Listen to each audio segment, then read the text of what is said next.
যুবকেরা তো এই শীতে অনেক দুঃখে আছে, মা বাবা যারা আছে তারাও একটু তাদের দুঃখের দিকে তাকায় না।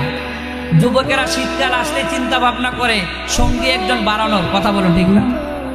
কত কিছু যে বুঝায় যুবকেরা মা বাবাকে, কিন্তু মা বাবা তো বুঝতে রাজি না, কয় নিজের পায়ে দাঁড়াও আগে। তো এখন মাঝে মধ্যে কিছু যুবক যারা একটু চালাক চতুর প্রশ্ন করে, বাবা আমি কি অন্যের পায়ে দাঁড়ানো?